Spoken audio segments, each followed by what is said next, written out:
Muy buenos días a todos y bienvenidos al primer congreso del Instituto de Planificación Financiera Familiar.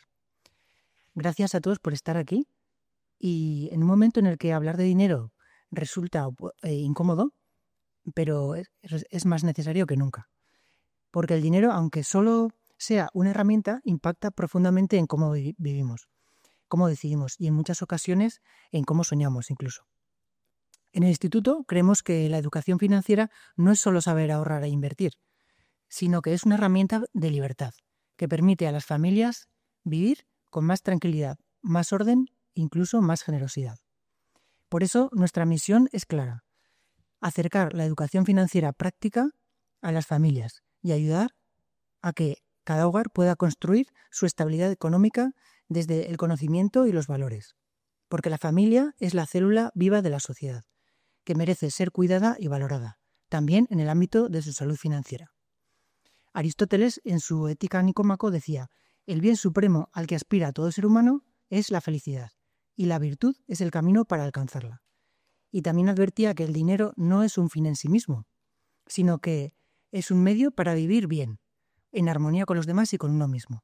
Pero ¿cuántas veces hoy vivimos justo al revés? Y hoy vamos a escuchar a personas que desde distintos ámbitos comparten ese mismo propósito. Comenzamos con Jesús Torres Martos, presidente de la Asociación Española de Directores de Recursos Humanos. Con más de 25 años de experiencia en gestión de personas en empresas como Heineken o Food Delivery Brands, Jesús nos mostrará cómo la educación financiera también impacta en el bienestar y la productividad de los empleados. Bienvenido, Jesús. Si quieres, pues...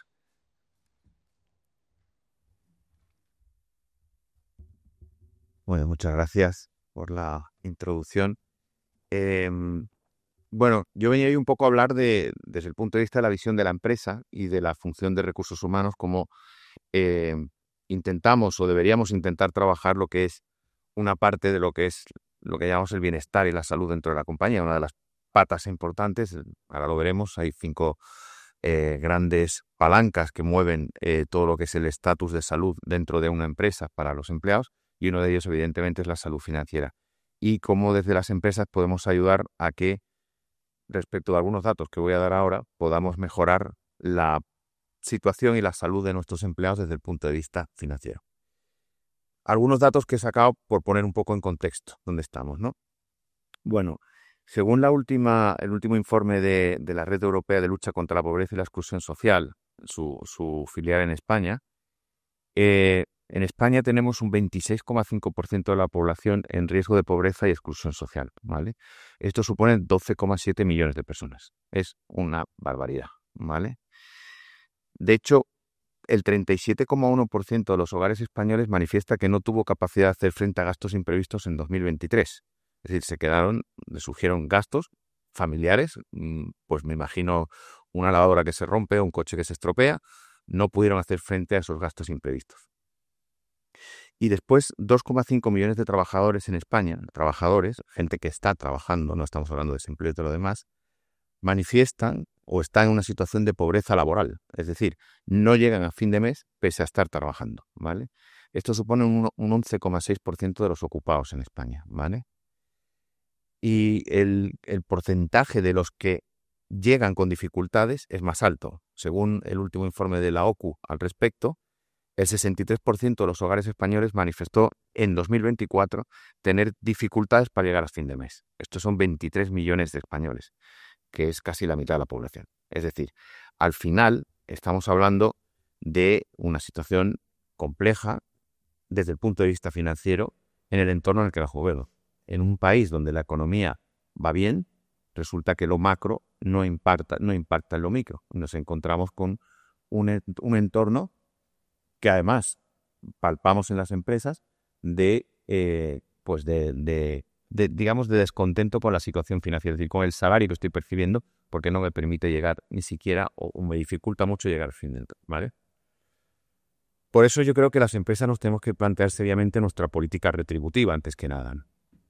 Yo creo que es importante, evidentemente, una compañía siempre estamos pendientes de los ingresos que vendemos, qué servicios y productos vendemos y qué ingresamos por ello, pero también estamos pendientes de los gastos. Lo que no puede ser es que todo lo que genere ingreso nos repercuta en el que lo está generando, que es el trabajador, es el empleado. Y esto es una cuestión filosófica que te encuentras en muchos comités de dirección donde la cuenta de resultados se antepone a esa situación de bienestar de nuestros empleados desde el punto de vista retributivo. Pero es que además tenemos que hacer esfuerzo en hacer que los empleados hagan una correcta gestión de sus ingresos. Es decir, no creemos que todo el problema sea un problema puramente retributivo, sino que también hay un tema de gestión de esos ingresos. Es decir, cómo el empleado es capaz, desde un punto de vista de gestión de su propio patrimonio, es capaz de gestionar esos ingresos para pues, tener un nivel de vida acorde con los mix, ¿vale? En este sentido, me permito recomendar un libro que se llama Invierte en ti, que he leído, de Natalia Arosdir, el apellido. Es todo un ejemplo, un compendio de cómo planificar financieramente tus gastos y tus ingresos en tu familia y tener un nivel de vida adecuado a esos niveles, a esos ingresos que tienes. Si me voy a otra de las patas, hemos hablado hasta ahora de lo que es, digamos, la parte más financiera o, digamos, lo que te impacta desde el punto de vista financiero.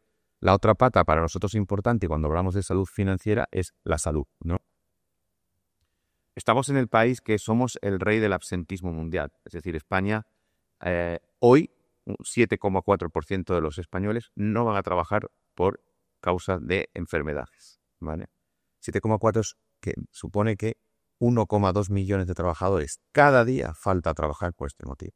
Esto no ocurre en ningún país del mundo. Somos los campeones en el absentismo, ¿vale? Ya hoy estamos en niveles de absentismo superiores a los de la pandemia, que fue como el pico, ¿no? O sea, que ya sin esa situación tengamos más gente enferma que en la época de la pandemia, pues ya es, digamos, refleja bastante bien dónde estamos, ¿no? Esto supone en costes, en términos de coste, 32.000 millones de euros anuales que pagamos entre todos los españoles para sustentar con prestaciones estas situaciones de baja laboral, ¿no? Y las empresas calculan, esto es un informe de COE, que las pérdidas que se pueden llegar a generar por culpa del absentismo pueden llegar a los 100.000 millones de euros, que es muchísimo dinero, ¿vale? Si nos referimos a la salud mental es la segunda causa de baja por enfermedad en España, después de los dolores musculoesqueléticos. Entre 2018 y 2023, la salud mental supuso un incremento del 88% respecto a las bajas que había en 2018. Pero si fijamos en los colectivos que normalmente están acogidos a este tipo de baja por salud mental, resulta que son dos colectivos que hoy son los que más sufren desde el punto de vista financiero. Jóvenes, hoy su principal causa de baja es la salud mental, jóvenes menores de 30 años, y mujeres, donde el 64% de las bajas por salud mental son mujeres. Es decir, son los dos colectivos que por brecha salarial de género que se está estudiando y que efectivamente existe entre hombres y mujeres, más una población joven que tiene no dificultades de acceso al mercado de trabajo, porque hoy no es la dificultad que había antes, pero sí no encuentran el trabajo que ellos entienden que tiene que ser retribuido para poder independizarse. Y esto es un drama que estamos viendo todos los días, ¿no? Con lo cual, digamos que la salud mental, que supone más de 500.000 bajas laborales, es el gran foco donde las empresas estamos poniendo todos nuestros esfuerzos en intentar ver cómo podemos reconducir esta situación. Porque nos ha cogido a todos completamente de sorpresa. Es decir, esto antes de la pandemia no pasaba y de la pandemia aquí resulta que hemos empezado a encontrar un filón donde efectivamente la causa de salud mental provoca absentismo y absentismo, digamos que es muy provocador de ese alto nivel de absentismo que tenemos ahora mismo, ¿vale?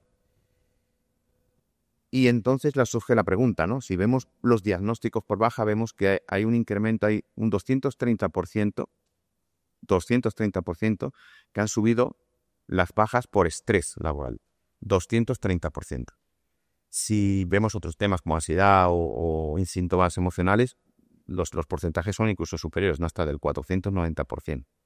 Y la pregunta que nos hacemos es, ¿cuánto de esto tiene que ver por causas financieras? Es decir, si nos planteamos en una empresa que los empleados que están diciendo que no llegan más del 50% a final de mes, que el salario que reciben no les parece lo suficientemente adecuado para mantener un nivel de vida, eso genera evidentemente estrés y eso generará que al final estemos generando una situación de baja laboral. Es decir, lo que pretendo aquí es llegar a una conclusión muy sencilla. Las bajas, las pérdidas que las compañías tienen por bajas, a veces podríamos compensarlas o eliminarlas si realmente atendiéramos a un aspecto de salud financiera dentro de las compañías. Al final reduciríamos ese estrés y reduciríamos ese nivel de bajas. Luego es evidente que trabajar salud financiera dentro de las compañías genera beneficios para las compañías, ¿vale? Esta es la conclusión a la que llegamos en la Asociación de Directores de Recursos Humanos en un libro blanco específico sobre salud mental, donde precisamente uno de los capítulos de ese libro blanco habla de el estrés financiero que les genera a las familias y a los trabajadores estas situaciones, ¿vale? ¿Y qué hacemos en las empresas para, a pesar de que es demostrable que ese impacto es real? Pues hacemos muy poco, realmente. Yo creo que habría que abordar una estrategia de gestión integral de la salud en la empresa, gestión integral que acometa los 5 grandes dimensiones de la salud y del bienestar. El bienestar físico, el bienestar emocional, el bienestar mental, el bienestar social y el bienestar financiero. Y aquí es donde, digamos, ya hilo con el texto, con el contenido de mi intervención, ¿vale? ¿Qué mejor? Si hablamos de bienestar financiero, hay determinadas palancas que nos permitirían gestionar ese bienestar financiero. Pero desde luego lo primero que tenemos que hacer es generar un plan de bienestar dentro de las compañías. Algunas ya estamos en ello, ¿vale? Porque es verdad que el impacto ese que he comentado del absentismo empieza a ser, o ya es bastante preocupante. Luego, si conseguimos trabajar un estado de bienestar dentro de nuestros trabajadores, conseguiremos reducir ese absentismo. Y para eso es evidente que hay que gestionar un plan de bienestar. Un plan de bienestar en lo primero que hay que hacer, aparte de elegir a un responsable del proyecto, que sea identificado dentro de las compañías como responsable de bienestar dentro de la compañía, y un equipo de trabajo que le ayude en el desarrollo del plan, lo primero que hay que hacer es estructurar el plan. Y el plan tiene que decir, de esas 5 dimensiones de bienestar, ¿cuáles queremos trabajar? Si la física, la emocional, el mental, social o financiero. Vámonos al financiero. Yo creo que es importante trabajar el bienestar financiero por todo lo que comentaba antes. Yo creo que va a impactar directamente en la cuenta de resultados de la compañía, con lo cual abordaremos dentro de nuestro plan de bienestar cuáles las dimensiones que queremos hacer, escogeremos la del financiero y trabajaremos un propósito, que es qué es lo que perseguimos con ese plan de bienestar financiero y contaremos con un presupuesto para arribar. Es decir, si no tenemos un presupuesto, evidentemente, si no hay una apuesta de la compañía por esto no saldrá jamás adelante, ¿vale? A partir de ahí habrá que establecer indicadores de medición donde podamos ir viendo cómo efectivamente eso que estimamos que debería impactar se produce, es decir, la reducción del absentismo por salud mental, y implicar a los empleados en el proyecto a través de comunicación transparente y efectiva, ¿vale? Para abordar el plan de bienestar financiero, lo primero es asumir que efectivamente el tema económico es la primera o la de las mayores de las fuentes de generación de estrés en los trabajadores, ¿vale? Es importante analizar y entender cuáles son nuestros hábitos y qué podemos hacer para cambiarlos. Aquí ya empezamos a hablar de educación financiera empleado. En este sentido, creo que hay 4 aspectos que tenemos que trabajar para tener en cuenta o para trabajar esa educación financiera con los empleados. Primero, hay que educar a los empleados en gestión de presupuesto. Esto es algo que tradicionalmente en los países latinos no lo hacemos. Es decir, tenemos que ser, cada unidad familiar, ser capaz de establecer su propia cuenta de resultados. ¿Qué ingreso y qué gasto? Si yo ingreso X, no puedo gastar X más Y, porque evidentemente estoy yéndome a un estado, una situación financiera negativa y generadora de déficit, ¿vale? Con lo cual, mi situación, que es la que he manifestado en esas encuestas, sería pésima, ¿vale? Hay que intentar hablar muy bien de qué herramientas y qué palancas tenemos para evitar esa situación de más gasto que ingreso, ¿no? Por ejemplo, los planes o los proyectos de retribución flexible dentro de las compañías, que son elementos de deducción fiscal y que aplican a determinados aspectos de nuestra vida normal, la comida, el transporte, la guardería, etcétera, que son gastos que incluimos como familias y que a través de esos planes de retribución flexible que muchas compañías ya tenemos implementadas, nos genera un ahorro fiscal. Y cuantificarlo y saberlo cómo nos impacta nuestra cuenta de resultados. Hay compañías que están poniendo en marcha lo que llaman los clubs de ahorros. o los planes de descuento. Es al final, nosotros trabajamos con empresas como VIP Benefits, que lo que nos ofrece es un catálogo de beneficios para todos los empleados. Catálogos de beneficios que van desde supermercados hasta tiendas de ropa, pasando por gastos familiares que efectivamente tenemos que asumir y que si desde la empresa le facilitamos un descuento, conseguiremos pues una disminución de ese gasto y evidentemente equilibrar esa cuenta de resultados que hablaba antes, ¿vale? Y luego los servicios de empresa, que también ayudan a mantener ese nivel, digamos, de presupuesto cero o presupuesto por lo menos más positivo en la parte de los ingresos que en lo de los gastos. Servicios como la comida. Yo soy el director corporativo de personas, parte del presidente de la asociación, director corporativo de personas de Grupo Prisa. Nosotros tenemos una cantina donde los empleados de determinados niveles pagamos nuestra comida, pero hay otros a los que ya no se les paga ya no pagan ellos la comida, sino que las paga la compañía. Asume ese coste, ¿no? Transporte. Era muy tradicional el transporte, sobre todo a centros industriales, por las mañanas en autobús. Todo eso se ha eliminado. La gente ahora va en su coche. Volvamos a pensar si volvemos a utilizar ese transporte como un medio de ahorro desde el punto de vista incluso de la sostenibilidad. Es decir, si hemos planteado el decir sosteniblemente consumimos menos carburante si vamos todos en un transporte que en vez de ir cada uno en su coche, ¿no? Este tipo de medidas son las que, parque, asesoramiento financiero, etcétera, son las medidas que ayudan un poco a generar este entorno de gestiona tu presupuesto, ¿vale? Desde el punto de vista del asesoramiento financiero, nosotros ofrecemos a través de 2 entidades bancarias con las que hemos llegado a acuerdos, asesoramiento financiero directo al empleado. Es decir, se le analiza cuál es su cuenta de resultados, cuál es su nivel de deuda y cómo podemos empezar a trabajar para reducir ese nivel de deuda y entrar en un entorno de ingreso positivo o de generación de ingresos que realmente positivicen esa cuenta de resultados, ¿vale? La segunda palanca sería el ahorro, ¿vale? Que principalmente las empresas lo orientamos hacia los planes de jubilación o hacia la futura jubilación del empleado. Pero yo creo que es aplicable a todo un sistema de ahorro que deberían de tener todos los empleados. Siempre se ha dicho, o por lo menos es una máxima que deberíamos de tener en cuenta, que todo el mundo deberíamos intentar ahorrar el 30% de lo que ingresamos cada mes. Esto muchas veces no es posible, la situación es compleja, los costes, en la situación que están pasando en estos últimos años de incrementos de los IPC no ayudan precisamente a esto, pero bueno, es una tendencia, es algo a lo que tendríamos o deberíamos de entender, ¿vale?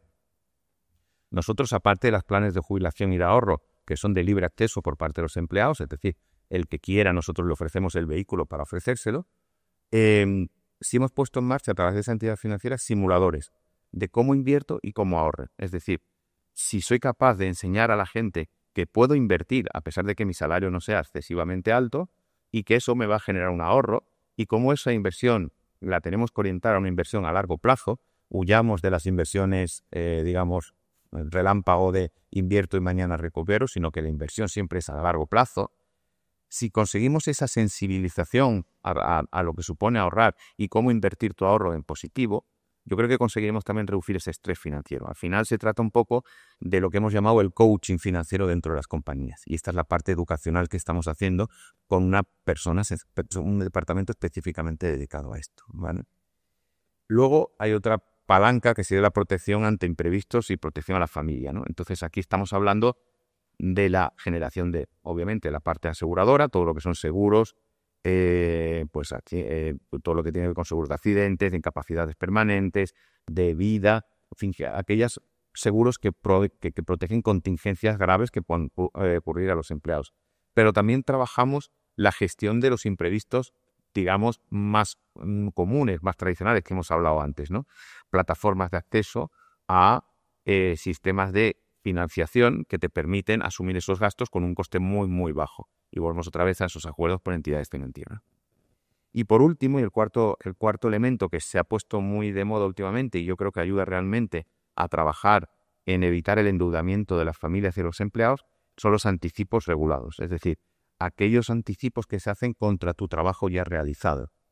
Si yo recibo un salario de 1.000 y he trabajado 15 días, a mí la empresa no me va a pagar en el día 15 500, me lo pagará a final de mes 1.000.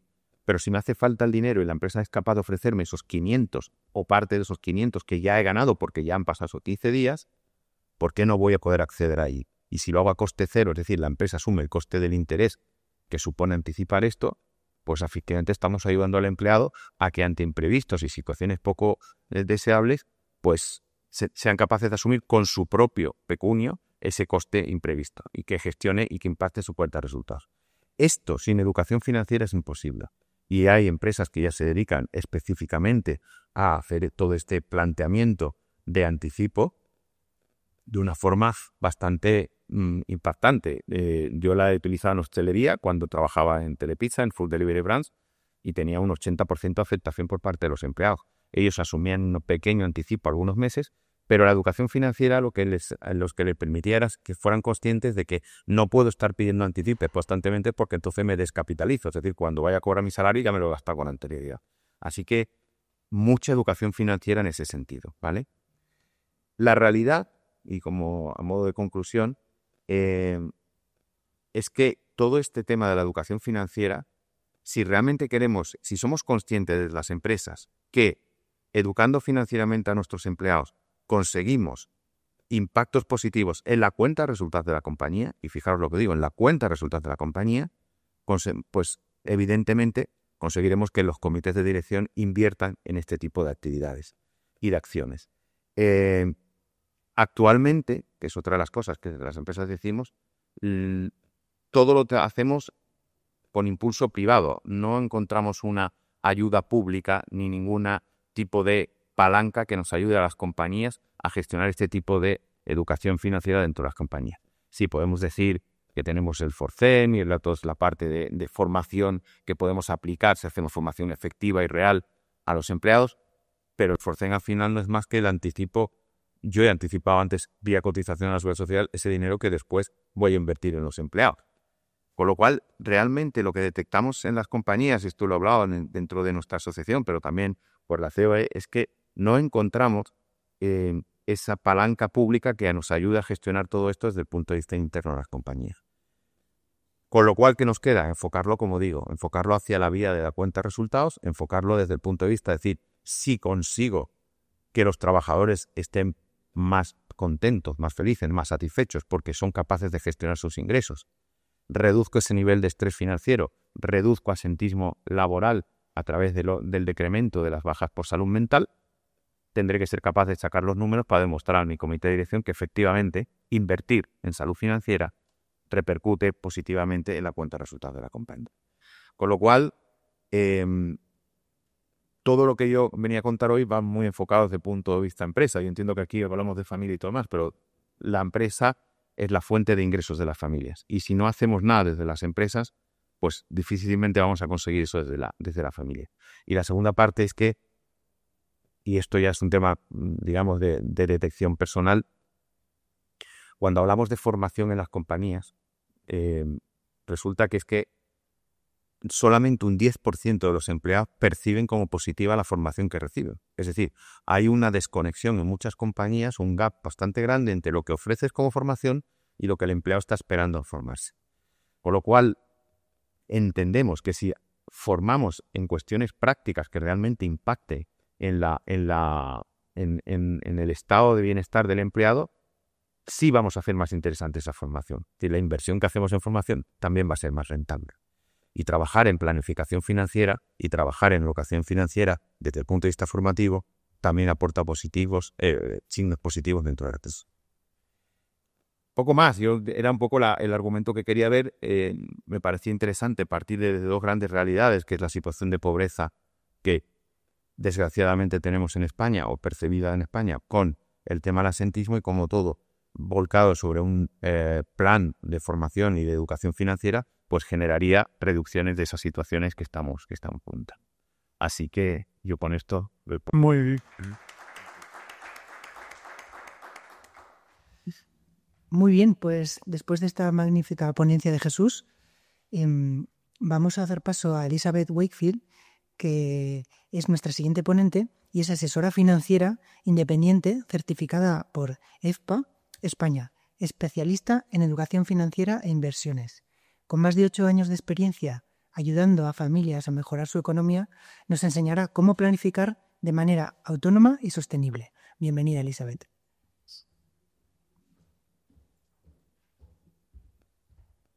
Bueno, buenos días. Efectivamente, como decía Jesús en esta ponencia, tiene toda la razón del mundo en cuanto a la importancia de la educación financiera en la sociedad, y no solamente en la sociedad, sino también incluso en las empresas. Yo estuve dando una ponencia de educación financiera para AstraZeneca hace nada, 3 o 4 meses, y efectivamente fue también pues un impacto social muy positivo para que las personas pudieran también pues organizarse a nivel financiero, ¿no? Entonces, esta charla voy a tratar sobre todo de la importancia de poder organizarnos a nivel de nuestras finanzas personales, y también de cómo poder, pues, de alguna manera, distribuir nuestras finanzas a nivel de presente y a nivel de futuro. Vamos a hablar de la estabilidad y la libertad financiera.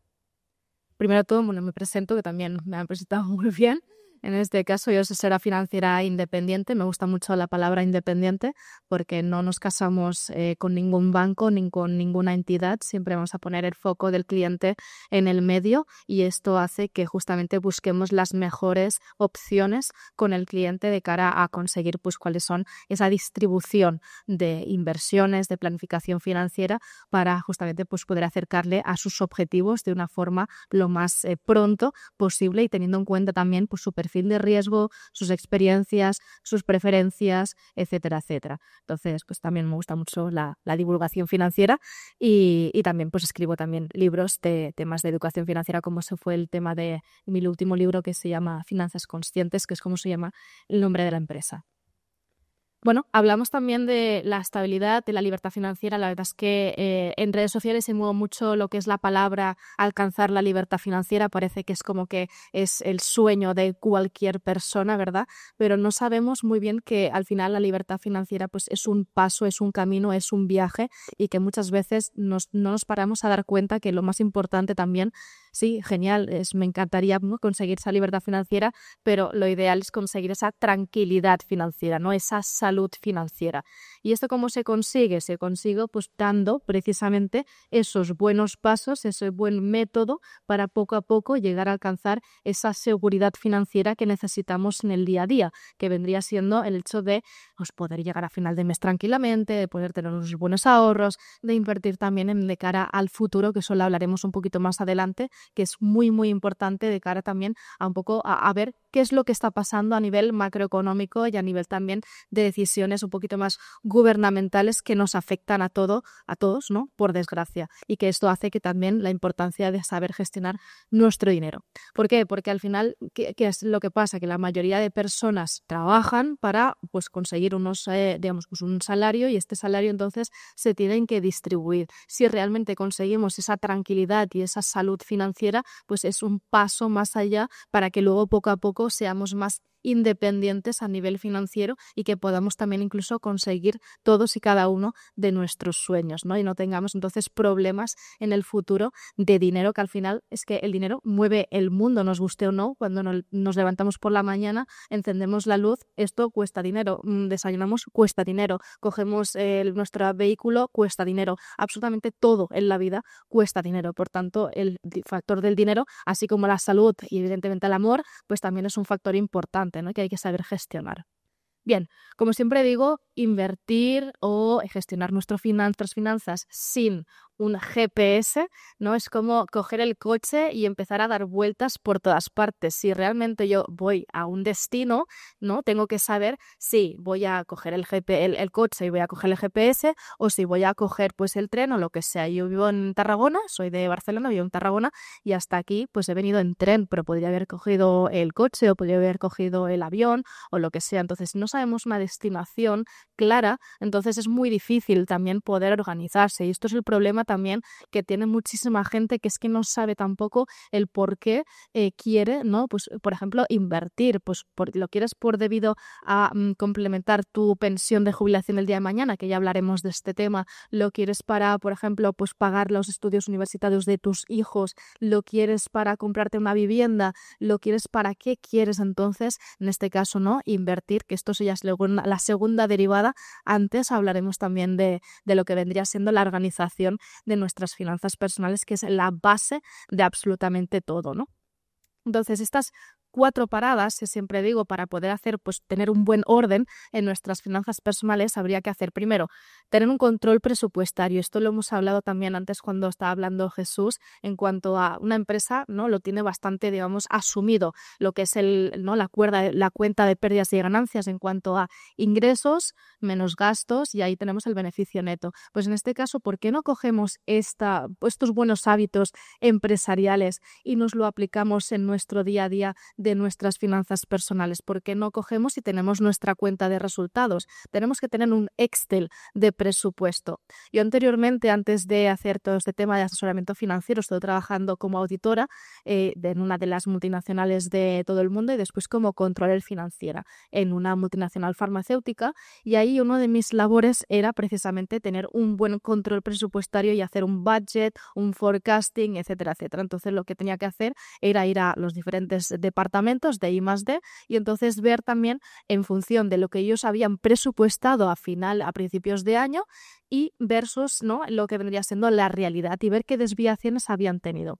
Pues esto, si lo aplicamos también en el día a día de nuestras finanzas personales, va a ser mucho más fácil saber a dónde va destinando ese dinero. Si efectivamente voy a hacer pues una buena previsión en todos y cada uno de los meses del año, y luego voy a ir llevando un registro cada semana para ver si efectivamente se está cumpliendo o no esa previsión. Esto es lo primero que deberíamos de hacer, tener un Excel de presupuestos sí o sí. Después, definir nuestros objetivos. ¿Por qué queremos, por ejemplo, qué es lo que queremos en la vida, ¿no? Es decir, si ahora mismo tuviera la varita mágica, ¿cuál sería mi vida maravillosa, fantástica y deseada? Quiero entonces jubilarme el día de mañana, ¿con qué cantidad? Siempre les pregunto a nuestros clientes de asesoramiento financiero, si mañana resulta que te jubilas, ¿con cuánto dinero te gustaría estar jubilado? Me dicen, ostras, qué buena pregunta, esto no lo habíamos pensado hasta el momento, ¿no? Pues mira, yo creo que pues quizás, no sé, si dejo de pagar la hipoteca y los hijos no están, etcétera, etcétera, pues 2.000, 2.500, 3.000 euros al mes. Digo, perfecto, pues ya vamos a definir estos objetivos. Pero claro, ¿cuánto tiempo te falta para jubilarte? Uy, pues me faltan quizás 20 años, 30, 40, lo que sea, o 10. Me da igual. Vale, pues vamos entonces a capitalizar este dinero, porque al final no es lo mismo con el efecto de la inflación estos 2.000, 2.500, 3.000, lo que sea, a cuando realmente efectivamente vayas a tener que jubilarte. Por tanto, tenemos que aplicarle el efecto de la inflación para poder tener esa cifra. Y además no solamente es eso, sino cuál es la esperanza de vida hoy en día. Pues más o menos está a los 85 años. Por tanto, si nos jubilamos a los 67 años, que es como la edad legal de jubilación, depende de los años de cotización, sí, pero hasta los 85 años son unos 18 años de jubilación dorada, ¿no? Vamos a decirlo. Entonces, ¿cuánto dinero necesitamos entonces llegar a conseguir durante el momento en donde estamos trabajando en activo para que luego ese dinero, entonces, si no confiamos en las pensiones del Estado, que ahora lo veremos también, pues podamos llegar a tener pues un complemento a la jubilación o al menos no depender de terceros, ¿no? Y después entonces vamos a diseñar esta estrategia y finalmente también vamos a tener en cuenta toda la parte fiscal y de protección patrimonial, que muchas veces no se tiene en cuenta lo que vendría siendo los impuestos que tenemos que pagar, o incluso también diseñamos ese castillo de naipes en cuanto a crearte pues un patrimonio considerable, pero luego no tenemos en cuenta que ese patrimonio lo tenemos que proteger. Entonces hay ciertos, digamos, aspectos que afectan, ¿no?, a la hora de tener una buena planificación financiera. Hablamos de tener un presupuesto. Aquí os he puesto también pues un ejemplo que es el propio Excel de presupuesto que yo normalmente utilizo desde hace años y con quien también nosotros pues desde Finanzas Conscientes, que es el nombre de la empresa, trabajamos con nuestros clientes para que justamente tengan esos hábitos, ¿no? A veces se trata de tener hábitos financieros, al igual como tenemos hábitos de si yo me despierto por la mañana, pues me arreglo, me lavo los dientes, etcétera, esto es un hábito, o me saco las zapatos cuando llegué a casa y me pongo las zapatillas, pues esto también es un hábito. Pues también hay que desarrollar ese cerebro financiero y desarrollar estos hábitos para justamente saber muy bien y estar controlando muy bien pues a dónde está yendo mi dinero, porque muchas veces hay gente que no llega a final de mes no porque quizás los sueldos sean bajos, que también, sino también incluso porque no son conscientes de cuánto dinero se están gastando en ciertas cosas, si no las terrazas no estarían llenas cada día de la semana. Entonces a veces es una cuestión también incluso de conciencia y de prioridad. Entonces si vamos a hacer este presupuesto, entonces vamos a tener entonces estos hábitos y vamos a ver qué desviaciones vamos a ir teniendo. Y ahí empezamos ya primeramente con esos primeros ejercicios de salud financiera y de entrenamiento mental financiero. Después vamos a hablar del monstruo que se come nuestros ahorros, ¿no? La famosa inflación, que además también lo hemos estado viviendo más en detalle, más en intensidad desde hace unos pocos años, ¿no? Especialmente después del COVID, se ha visto de una forma bastante más exagerada y no me extraña. ¿Por qué? Porque la inflación muchas veces se causa por una serie de factores, ¿vale? Uno de ellos, precisamente, es por la emisión concreta de todo lo que vendría siendo la impresión de dinero por parte de los estados. Entonces llega un momento en donde si los estados como la FED en Estados Unidos o el Banco Central Europeo en Europa empiezan entonces a imprimir mucho dinero, que esto es lo que ha ido pasando a través del tiempo. ¿Por qué? Porque están sobreendeudados, que ahora lo veremos también. Entonces esto hace que el valor de nuestro dinero, el poder adquisitivo cada vez vaya pues disminuyendo cada vez más. Y esto es lo que ha pasado con el euro. El euro hace nada y menos, o sea, el euro no tiene casi, pues que no tiene 30 años en realidad y ha perdido más del 50% de su poder adquisitivo desde que se creó. Entonces esto no puede ser. ¿Qué pasa? Que si no hago nada con mi dinero, pues cada vez me voy dando cuenta que voy pagando más dinero por las mismas bienes y servicios que hace unos pocos años atrás. Y esto va a ir incrementando. ¿Por qué va a ir incrementando? Pues porque, por lo que decía, ¿no? Por la impresión masiva de dinero. Aquí un ejemplo del pan. Una barra de pan antes costaba 30 céntimos, hace nada y menos. Ahora ya cuesta más de 1 euro. El aceite de oliva, que además también en España producimos aceite de oliva. No acabo de entender por qué cuesta tantísimo actualmente. Antes costaba, y ya lo veíamos caro en su momento, decir, no, es que cuesta 3 euros el litro. Ya, pues que ahora cuesta 6. Entonces, claro, va aumentando todo y te das cuenta que si no hago nada, pues efectivamente todo va a seguir aumentando de precio, ¿no? No es que aumente de precio, sino que el dinero vale menos, ¿no? Que es un poquito el tema. Bien, como hablábamos, esto es un problema bastante grave porque no va a parar. O sea, la inflación... Uy, no sé qué le ha pasado. No va a parar. Ay, ¿qué le ha pasado? Bueno, vale. ¿Por qué no va a parar? Un poco por lo que venía diciendo desde hace nada y menos, que es un tema de la deuda, ¿vale? Esto es un problema muy grave, o sea, tan grave que se habla incluso de una posible crisis de deuda. ¿Por qué? Porque si realmente, en este caso estamos hablando de España, tenemos una deuda más alta de lo que realmente producimos, no del Producto Interior Bruto, en este caso estamos hablando de 1,62 billones de euros, que es más del 100% del Producto Interior Bruto. Esto, ¿qué es lo que pasa? Que si produzco y encima debo lo mismo de lo que produzco, entonces es una espiral que no voy a salir entonces de esa laberinto en donde nos hemos metido. Entonces es un poco lo que decía antes Jesús. Si nosotros pagamos y tenemos más gastos de lo que realmente cobramos, pues es que no va a funcionar. Pues esto pasa lo mismo, pero en cuanto a los estados. Estados Unidos está exactamente igual. La Unión Europea también, España igual, o sea, todos los países están sobreendeudados y esto hace que cada vez no tenemos el problema de que, bueno, pues como creamos dinero de la nada, bueno, le damos a la manivela, bueno, no es exactamente así, ¿vale? Pero para que nos hagamos un poquito la idea, entonces pues vamos imprimiendo dinero y como vamos imprimiendo dinero, pues ahí la solución la tenemos, ¿no? Al problema inicial, pero esto ya cada vez se va haciendo cada vez más grande, esa bola de nieve, ¿no? Que en lugar de que sea en interés compuesto vaya creciendo nuestro dinero, al revés, cada vez va creciendo en negativo, ¿no? Entonces este es el problema principal, que es la deuda pública, y es lo que hace que también, por otra parte, debido a esto, suban incluso también los impuestos y por tanto es un pez que se muerde la cola de forma permanente, de forma constante. Antes os he hablado también de la importancia de planificar de cara a la jubilación, de cara al largo plazo, etcétera. ¿Por qué? Porque tenemos otro problema añadido, que es que tenemos muy poco dinero en el fondo de reserva de las pensiones. Es decir, llegamos a un momento en donde empezamos a tener mucho dinero hasta llegar a los 66.000 millones de euros en 2011 y poco a poco el gobierno, debido a pues todo lo que es la crisis del 2008, lo que vendría siendo los rescates bancarios, la deuda masiva y una serie de gestión nefasta por parte del Estado, que esto hace que hayan ido sacando el dinero del bolsillo de las pensiones hasta ahora pues llegar a los 10.000 millones, ¿no? Que poco a poco van incrementando un poquito más, pero claro, no es suficiente ni queriéndolo de poder llegar a una situación un poquito sostenible, ¿no?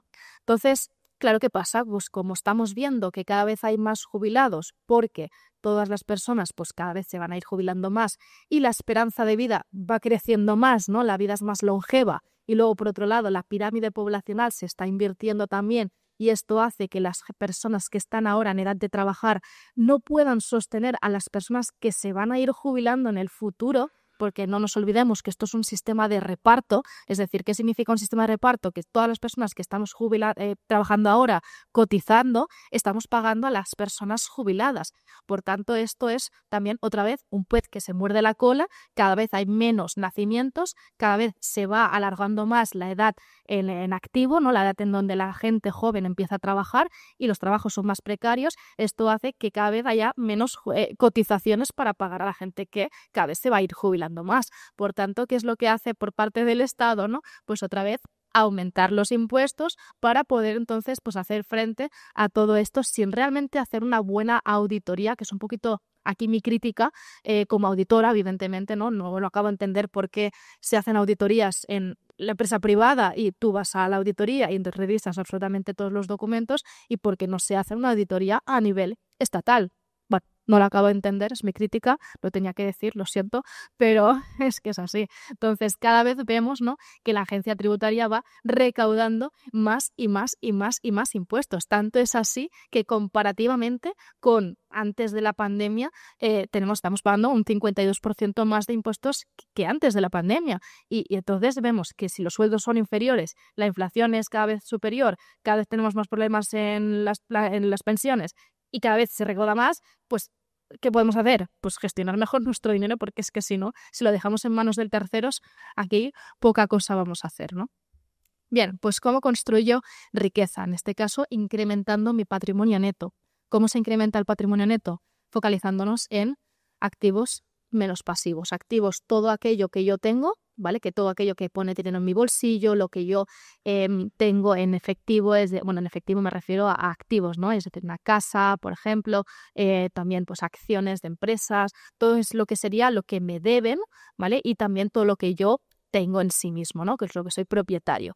Y después también menos lo que son los pasivos, que es todo aquello que yo debo a terceros. Si esto voy a incrementando cada vez más los activos y cada vez reduciendo menos los pasivos, voy aumentando poco a poco más ese patrimonio neto que poco a poco en el futuro va a hacer que también me vaya complementando a mí mismo sin depender de terceros. ¿Qué pasa? Que aquí mucha gente, entonces, claro, a nivel de sociedad, como no tenemos educación financiera, empezamos a invertir así sin realmente empezar a pensar si tiene sentido o no tiene sentido lo que estamos haciendo. Y es porque tenemos una sociedad que nos gusta mucho el ladrillo. Entonces hay mucha gente que también está muy obsesionada con decir, bueno, pues vamos a invertirlo todo en ladrillo porque es más seguro, porque así lo toco y lo veo y ya está, pero sin realmente calcular la rentabilidad que nos está dando esa vivienda en alquiler o lo que sea. O incluso también hay mucha gente que dice, bueno, pues nada, pues lo voy a meter todo en criptomonedas que seguro que da el boom, el pelotazo y me voy a hacer rico mañana mismo. No. A ver, vamos a intentar ser un poquito, ¿no?, lógicos y decir ni una cosa del 100% ni la otra del 100% tampoco. Vamos a hacer una diversificación, ¿no?, que es un poquito la gracia. Porque, ¿qué pasa? ¿Cuál es el tema? Que hay activos y activos, es decir, hay inversiones e inversiones. ¿En qué sentido? Hay inversiones que son más de tipo seguras, hay inversiones que son más de tipo arriesgadas, ¿no? Entonces esto es un poco lo mismo que ir a un parque de atracciones, es decir, tú vas a un parque de atracciones y dices, no, yo es que es una persona que es que me pongo muy nervioso si voy y me meto en una montaña rusa, yo voy a ir ahí tranquilito en el tío vivo y ya está. Pues estos son más inversiones más tranquilas, más conservadoras, más de que simplemente lo que quiero es no perder dinero, ¿vale? Pues vamos entonces a ver inversiones de este tipo, ¿no? No, que yo quiero entonces un poquito más de gracia. Un poquito más de vidilla, ¿no? En este sentido, no mucho, pero un poquito sí, venga. Entonces ahí ya te montas en la típica montaña rusa que ya te da un poquito más de cosilla. Entonces esto ya es un perfil más moderado, ¿no? Ni tanto ni tampoco. Y luego tenemos el otro perfil, que es el perfil más arriesgado, que ahí ya es la caída libre, ¿no? Para las personas que les gustan las emociones fuertes, ahí te dicen, no, yo quiero adrenalina en toda mi sangre y que quiero realmente pues sentirlo y vivirlo bien. Pues esto ya es un perfil más arriesgado, en donde pues va a ir a por todas, en donde asume que va a tener pues mucha rentabilidad, evidentemente, pero un riesgo también, obviamente, también pues considerable, ¿no? Porque siempre tenemos que entender que en lo normal, cuanto más rentabilidad, normalmente se asume también un riesgo más elevado. Entonces es un binomio que va siempre de la mano. Por tanto, hay que conocernos también mucho a nosotros mismos para saber qué tipo de personas somos y así de esta manera qué tipo de inversión podemos llegar a hacer de cara al futuro, teniendo en cuenta que también hay una serie de características que tengo que tener presentes.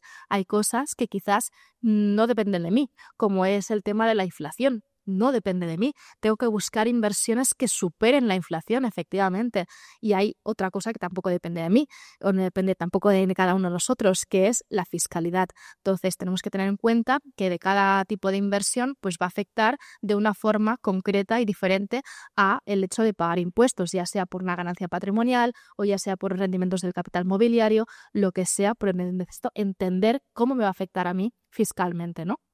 Y luego hay 3 factores que sí dependen de mí, que son, por un lado, la rentabilidad, la liquidez y la seguridad. Entonces, tenemos que hacer una buena diversificación teniendo en cuenta que quizás si lo invierto todo, por ejemplo, en inmobiliaria, pues quizás no es la inversión más líquida del mundo. Entonces, pero quizás me va a dar pues un poquito esa estabilidad o no lo sabemos. O quizás si lo invierto todo pues en criptomonedas, sí que voy a ser líquido porque puedo apretar el botón y puedo desinvertir rápidamente, pero quizás tengo una volatilidad tan grande que quizás no lo puedo llegar a superar porque no lo soporto. Entonces, hay que ir viendo qué características tiene cada uno de los tipos de inversiones y qué factores y qué pros y qué contras para entender muy bien en dónde estáis metiendo el dinero, que esto es también la problemática que tenemos hoy en día, que es que mucha gente pues quizás no se asesora correctamente a profesionales, o bien si no, pues también porque me lo ha dicho el cuñado de turno en la cena de Navidad que invierte aquí y por tanto yo también le hago caso porque él sabrá más que tal, no se dedica, pero él sabrá.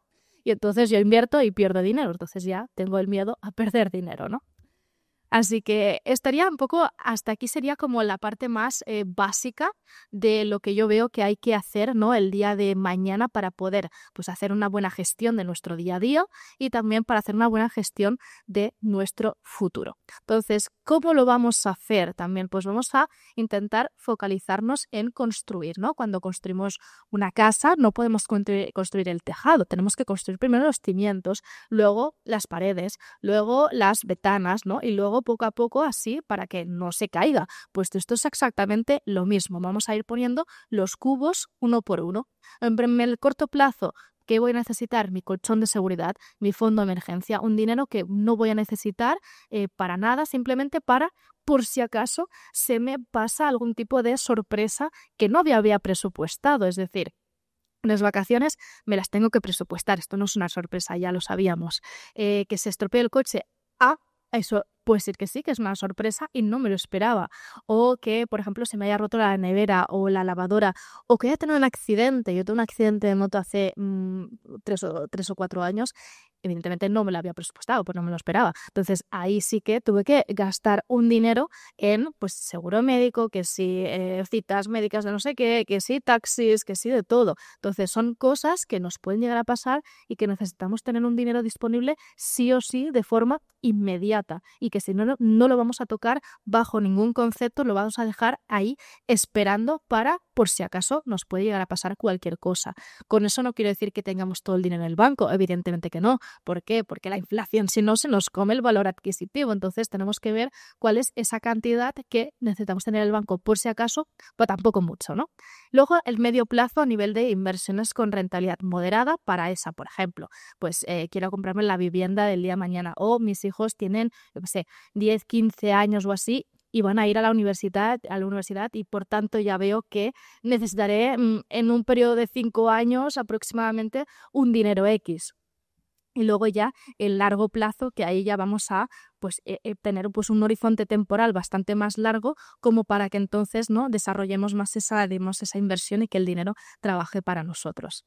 También vamos a automatizarlo. Hay mucha gente que, como decía Jesús antes, pues de golpe y porrazo dice, ay, pues mira, pum, invierto y ya luego pues olvida o lo que sea. No. Vamos a intentar sistematizarlo a través de estrategias, como se llama la estrategia se llama en inglés el dollar cost averaging, que es simplemente ir metiendo el dinero cada mes la misma cantidad. Si voy metiendo un dinero cada mes la misma cantidad, primero desarrollo hábito y segundo, además también voy desarrollando que voy comprando en diferentes puntos y en diferentes precios por el cual no se mueve esa acción, ese fondo de inversión, ese ETF, ese criptomoneda, lo que sea que me pueda llegar a interesar que esté comprando, ¿no? Y entonces con eso hago un promedio y es mucho más fácil y más sostenible y lo dejo ahí en automático sin que tenga que estar preocupándome de nada.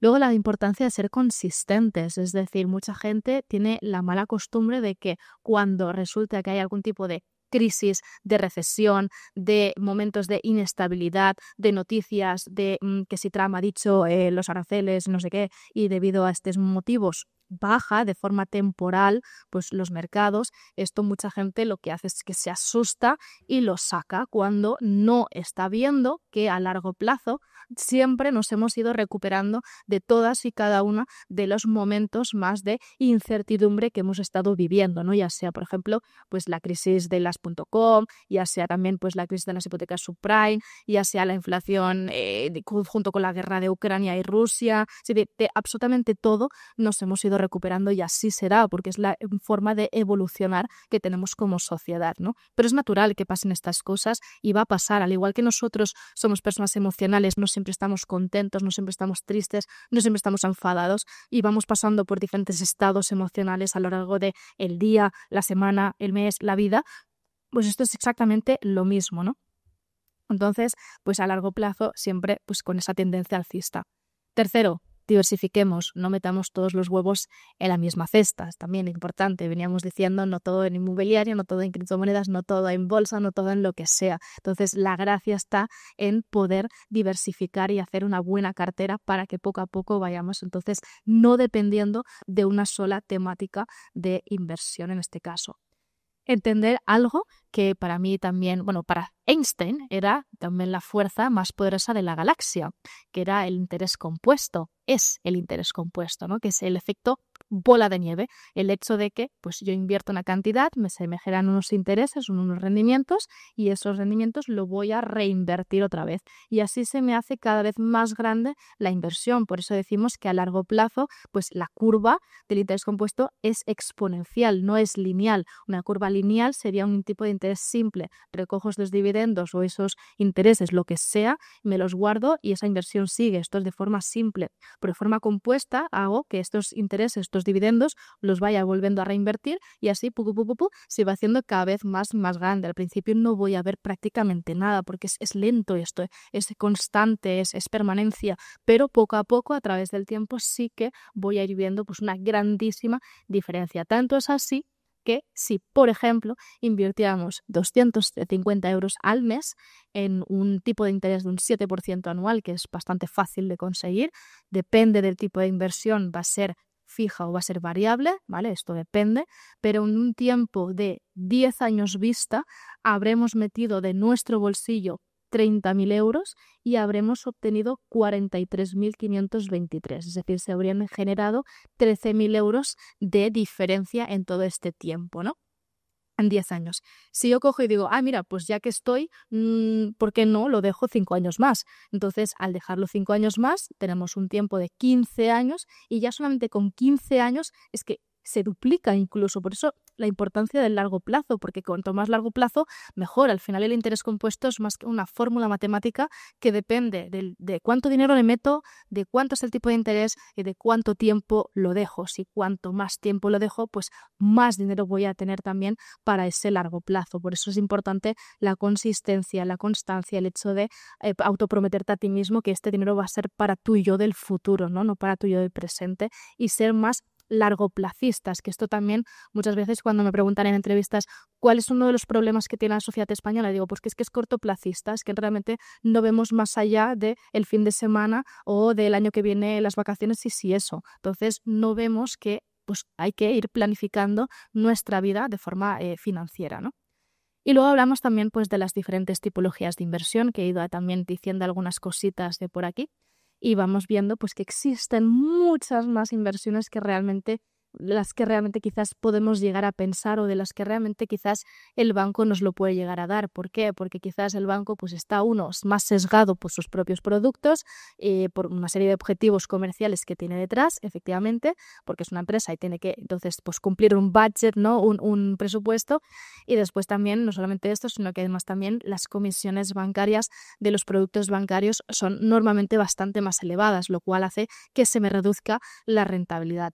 ¿Qué es lo que podemos conseguir aquí? Pues que fuera del sector bancario, ¿no? Tenemos una visión muchísimo más amplia de lo que realmente quizás pensemos que existe, o fuera de las criptomonedas o fuera del mercado inmobiliario. Existen muchísimas formas de inversión, menos o más confiables, menos arriesgadas, conservadoras, depende de cada una de las tipologías, ¿no? Pero desde los activos financieros, desde los activos reales a través de la inversión inmobiliaria, o ahora los metales preciosos, que está muy de moda y con razón, porque va muy ligado con lo que vendría siendo la inflación, la incertidumbre, etcétera, especialmente el oro, los activos digitales, ¿no? Lo que hablábamos de las criptomonedas, y luego incluso el hecho de convertirme yo en banco, el hecho de prestar dinero a través de un préstamo participativo, un contrato y demás a otras empresas para que hagan sus propias actividades económicas y luego al cabo de un año me devuelvan mi dinero más mi rendimiento. Esto existe, entonces hay una amplitud de miras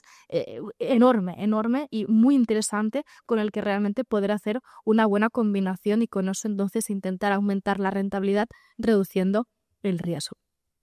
También es importante, ¿por qué? Porque tenemos que tener presente que hay que controlar muy bien la correlación. ¿Qué significa la correlación? Gente que me dice, pues mira, yo tengo acciones del Banco Santander y acciones del BBVA. Vale, es que son dos bancos diferentes, pues al final es el mismo sector, que es el sector bancario, o lo que sea. Es decir, hay que ver pues cómo se comportan todas las inversiones que acabo de decir ahora para ver entonces qué comportamiento tienen entre sí según también los ciclos de mercado, ¿no? Es decir, si estamos en un momento de expansión, pues le van a ir bien normalmente las acciones. Si estamos en un momento de estanflación, pues le va a ir muy bien al oro. Es decir, hay que entender muy bien cómo van fluctuando cada una de ellas y cómo se van comportando en diferentes situaciones de mercado, ¿no? Por tanto, lo último, como decía y también he empezado la ponencia, es el hecho de proteger nuestro patrimonio. Hemos ido hablando de cómo gestionar el día a día, de cómo también hacer crecer nuestro patrimonio, de la importancia que tenemos debido a pues, las pensiones, ¿no? La problemática que estamos teniendo y la inflación, y no nos vamos a olvidar, ¿no? Por último, de protegerlo, ya que el castillo de naipes se ha hecho cada vez más grande y hemos ahí construido pues, un castillo de arena muy bonito, pues al menos que no se nos olvide al menos protegerlo, ¿no? A nivel de planificación fiscal, de también tener los seguros adecuados por si acaso pasan cualquier cosa, incluso también de hacer algún tipo de testamento para luego ver cómo voy a donar o voy a dejar, ¿no? en herencia todo lo que yo he construido, y de esta manera entonces que pague pues, lo mínimo de impuestos posible dentro de lo que es la legalidad. Y hasta aquí sería un poco el resumen muy resumido de lo que vendría siendo una gestión de dinero en el día de hoy, y que todo el mundo debería tener estos pequeños conceptos de educación financiera.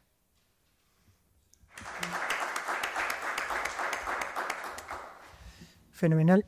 Muchas gracias por tu presentación, ha sido muy ilustrativa y nos ha abierto los ojos a todos los que estamos escuchándote. Ahora vamos a dar paso a Abel Marín, abogado y socio de Marín y Mateo Abogados, con más de 25 años de experiencia en Derecho de Sucesiones y Planificación Hereditaria. Abel nos ofrecerá claves legales imprescindibles para proteger el patrimonio familiar y evitar conflictos futuros. Muy bienvenido, Abel. Tenemos la tasa de fertilidad más baja del mundo. Nuestra población va menguando, la autóctona, y va siendo sustituida. Pero todo el capital lo tenemos nosotros. Está habiendo una transferencia brutal cada año de patrimonio. Antes un piso lo heredaban 8 hijos. Ahora un nieto hereda de 4 abuelos. ¿Vale? Está habiendo un impacto en la economía y en la macroeconomía que no se quiere ver. Lo que hay mucha gente, y esto es muy feo decirlo, pero yo lo veo en mi día a día, que no se esfuerza porque saben que van a heredar. Y esto es así. Pensar, de 10 casos cercanos, se va a dar la situación por lo menos en 5, ¿vale? Por lo menos. Y esto es una realidad. Y además mucha gente va a dejar patrimonio enladrillado, viviendas antiguas, que las comprarán los nuevos habitantes que vengan.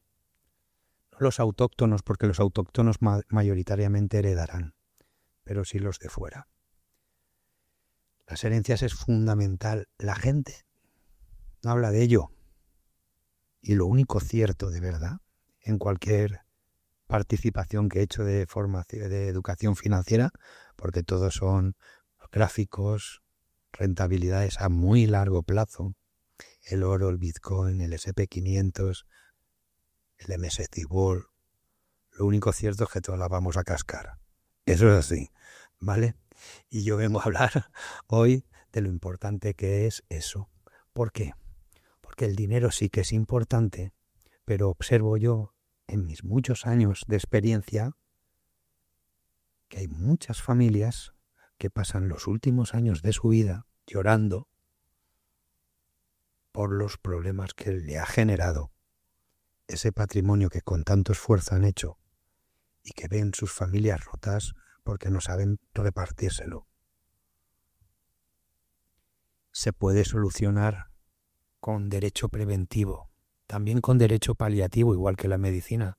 Podemos prevenir o curar. En derecho es lo mismo. Podemos prevenir o ir al juzgado. Mejor prevenir. Y hoy os explicaré rápidamente unos consejillos para prevenir. Cuando la gente le dices que es una herencia, dice, wow, coño, todo el mundo sabe lo que es una herencia. Ya. La gente mezcla herencia con testamento, ¿sabes? Igual que dividendos con tipo de interés e inflación. Alguna gente se cree que es un impuesto. No se me oye bien. Es que estoy un poco afónico también. Gracias. Vale, pero es muy cutre lo que es una herencia. Una herencia es un contrato entre los vivos para repartirse la pasta del fiambre, del que la ha cascado. Y perdonar que lo haga un poco más jocoso el tema, pero es verdad. Normalmente son tus seres queridos, pero no solo hay seres queridos, también hay padres con los que no te hablabas, tíos o tías a las que apenas conocías, pero tú eras uno de los sobrinos, y 1000 situaciones más. Pues bien, pongo en negrita, contrato, repartirse, varios, patrimonio, reglas, asimétrica. Pues si ya cuesta cerrar una venta que solo hay 2 partes, un bien y un precio, y pueden ser las negociaciones un poco tensas y largas, ¿verdad?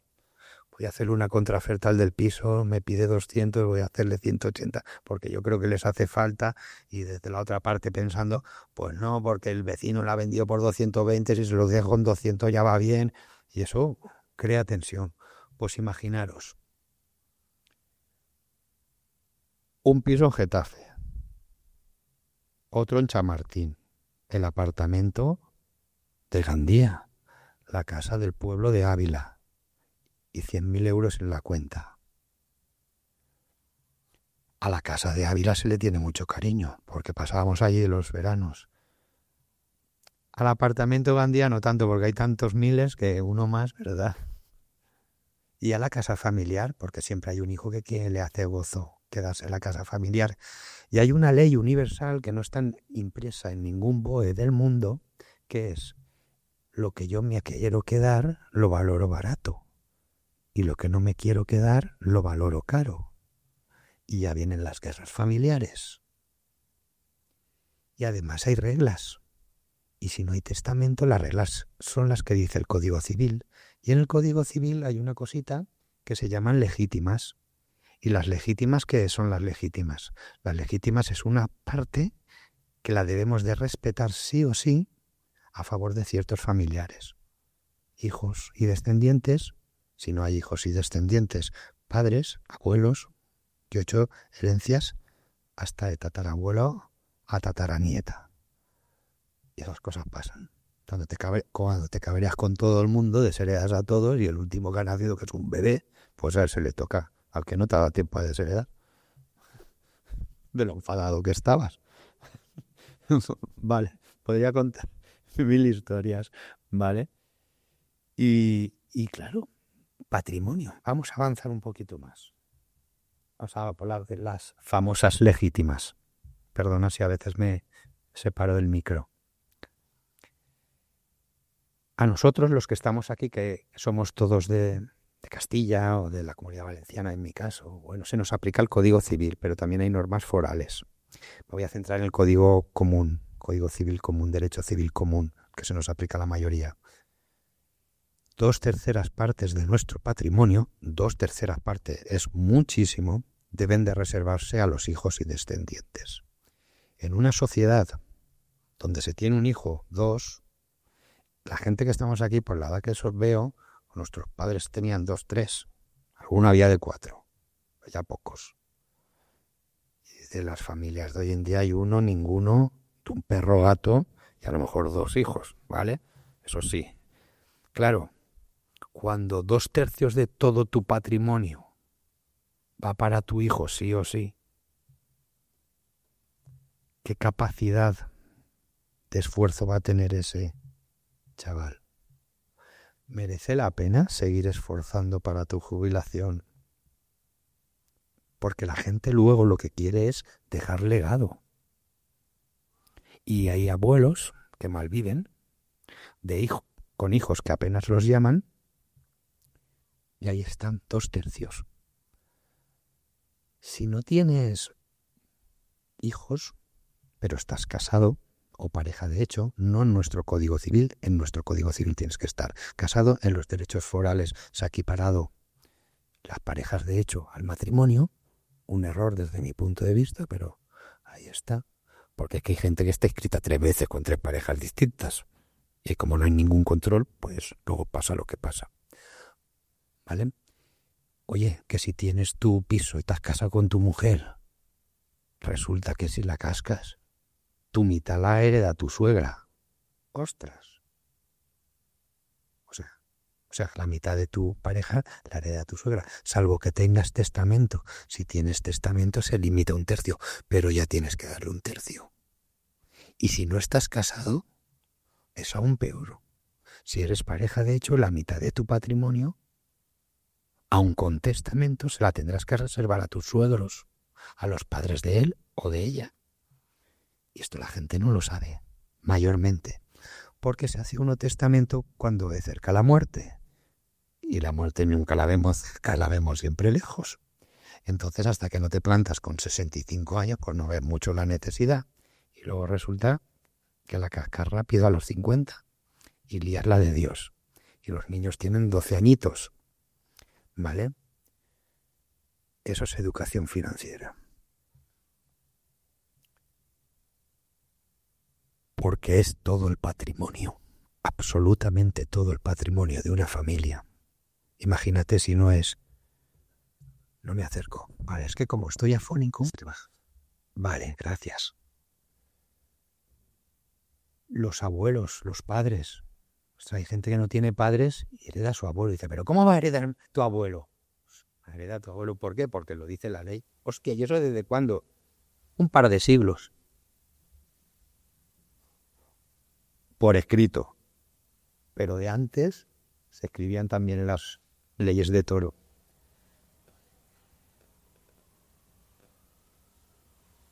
Vamos poniéndonos en situación.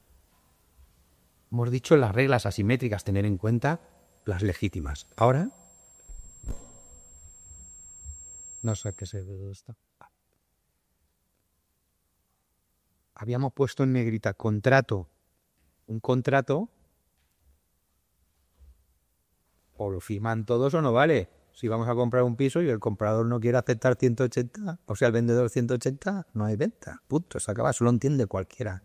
En una herencia lo mismo. Hostia, pero es que somos 4 hermanos. No, 4 no.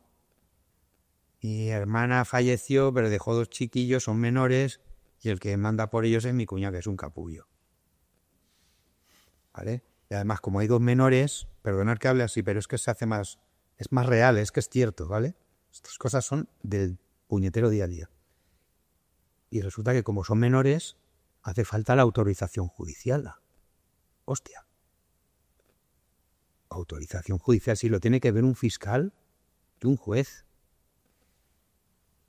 Y hay que formar el inventario. Y el apartamento de Gandía no vale lo que vosotros decís, vale lo que dice una tasación, que la tiene que ver el juez y un fiscal. Y la Casa de Ávila lo mismo. Hombre, pero es que la Casa de Ávila, ya lo sé, la Casa de Ávila ahí no se ha vendido una casa en 20 años, porque es un pueblecito pequeñísimo, ¿vale? Y ahí no se vende, ahí pasan, se pelea la gente para heredar, pero no se venden casas, nadie quiere ir allí a comprarse nada, solo los del pueblo, ¿vale? Entonces no hay mercado inmobiliario, la tasación es complicada, envías 5 tasadores y te salen 5 precios dispares. Dispares que se pueden ir hasta un 100%. Claro, el que se la quiere quedar, quiere que sea barato. El que ha visto la tasación del doble dice, hostia, yo mi parte, yo la quiero, mi quinta parte, la quiero yo. Pongo en situación, ¿vale? La valoración, las tasaciones, las carga el diablo. Tasar un piso en una ciudad poblada, muy poblada, es muy fácil. Somos vivienda plurifamiliar, pisos que puede haber un más o menos 10% entre tu piso y el de tu vecino. Mismos metros, diferente planta. Mucho dato, es muy fácil. Pero hay mucho inmueble singular. Mucho. Casas de pueblo en barrios y ciudades como esta. Aquí en Madrid hay casas de pueblo, centro de barrios. Valencia también, en Barcelona también. Hay casas protegidas con unas fachadas extraordinarias. Son singularísimos. Hay tierras, algunas en producción, que ya sabéis que no valen nada para los del pueblo, que las cultivan. Eso no vale nada. Coño, ¿vale nada? Envías a un perito agrónomo y te las valora en 20.000, en 40.000 o en 200.000 euros.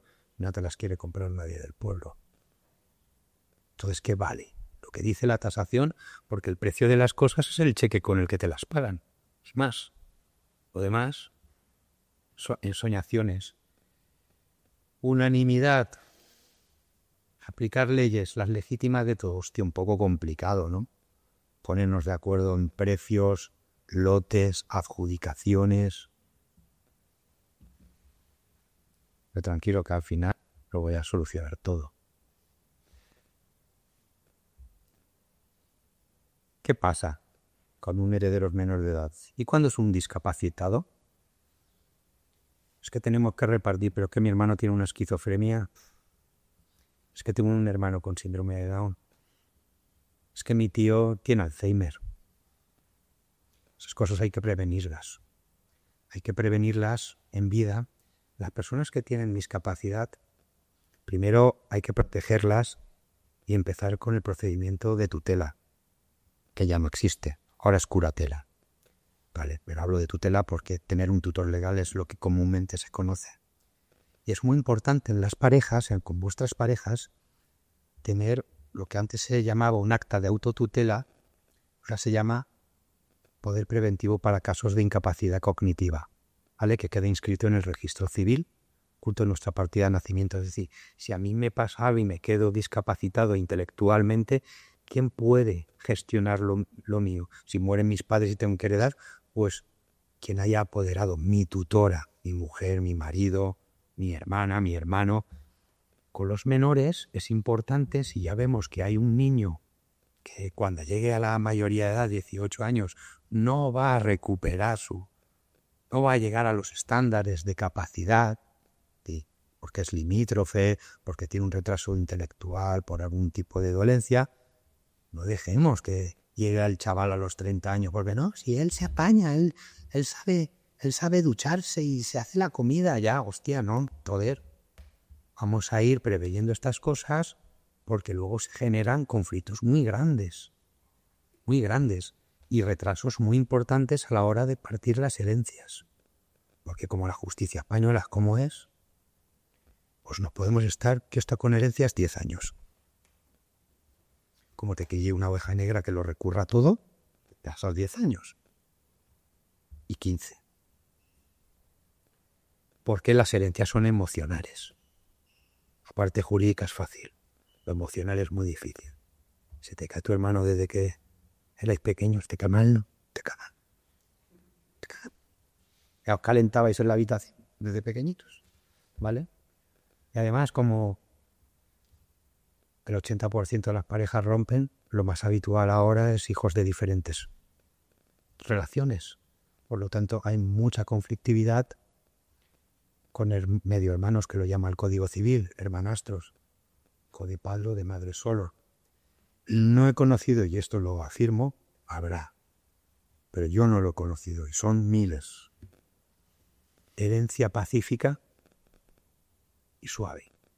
Cuando tienes que partir con la viuda de tu padre que no era tu madre. El 80% de los viudos de España son mujeres. Todas las hembras de todas las especies son más longevas que todos los machos de todas las especies. Sin excepción. Hablo de sexualidad, hablo de género, de sexo. Además, tenemos por costumbre tener relaciones con machos más mayores y hembras más jóvenes, pues lo normal es estar viuda 20 años en España.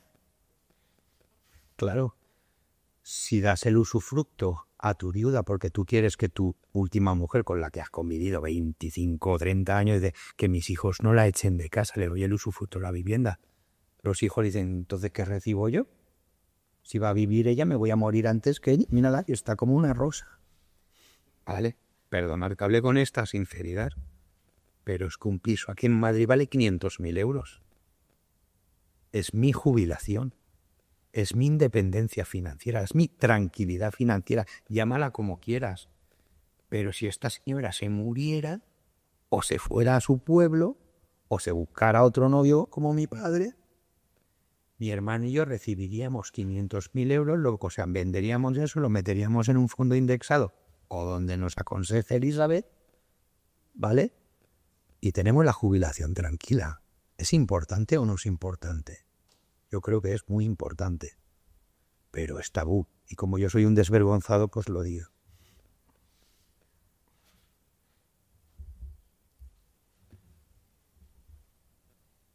¿Quién decide? Decide el padre y la madre. Bueno, decide el padre y la madre, pero siempre con aprobación judicial, ¿no? A veces no sigo el guión estrictamente.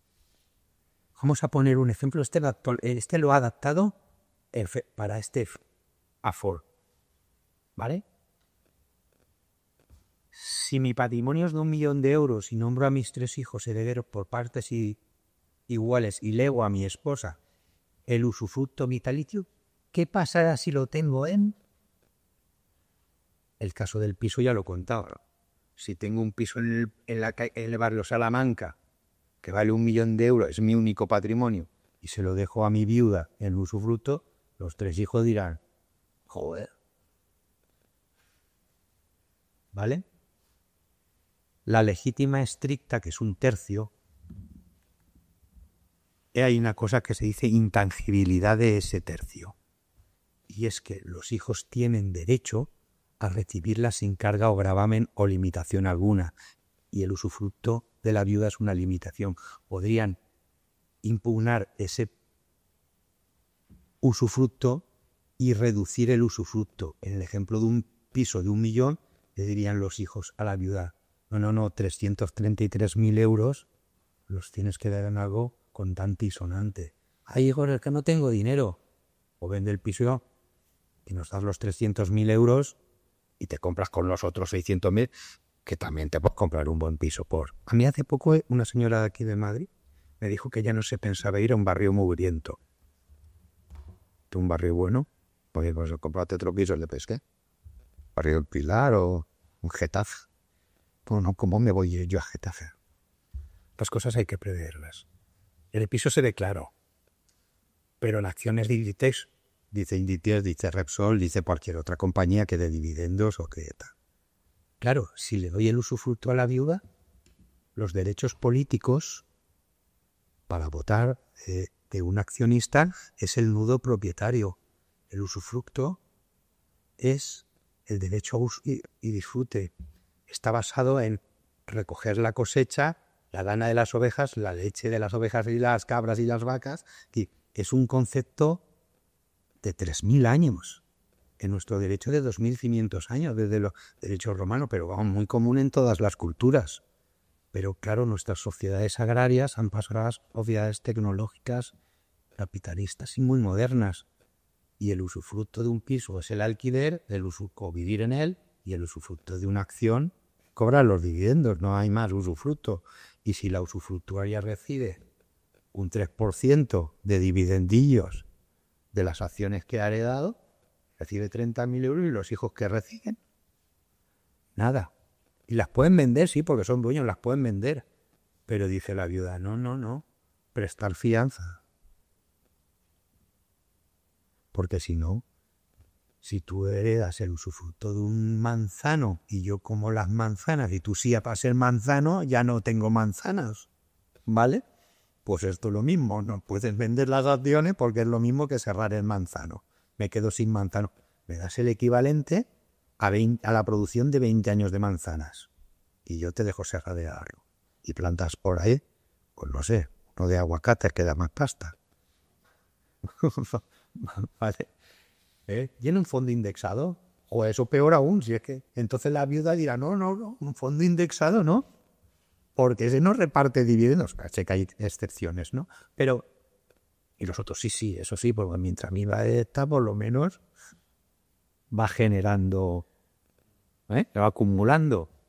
Mal rollo. Y bonos del tesoro, un problema, porque esas vencen, y cuando vencen, discusión en qué las reinvertimos, porque yo tengo que tener el usufructo, los frutos, porque si no, yo tengo que comer, pues la pensión que me ha dejado tu padre no me va.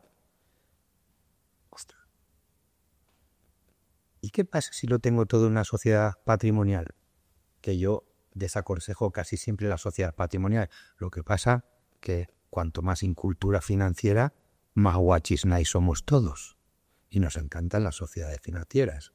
Y cogemos a un asesor de barrio, enseguida nos monta un tinglao con una sociedad financiera porque dice que nos vamos a robar no sé cuántos euros. Poco. Eso vale para grandes patrimonios, pero para patrimonios pequeños, medianos o incipientes es un error grandísimo. Pero bueno, resulta que tenemos un patrimonio en una sociedad con un único bien, pero es una nave que se la tenemos alquilada a una gran superficie, dícese Mercadona, Lidl, las que conozcamos, y nos renta 30.000 euros al mes. Y lo tenemos en una sociedad.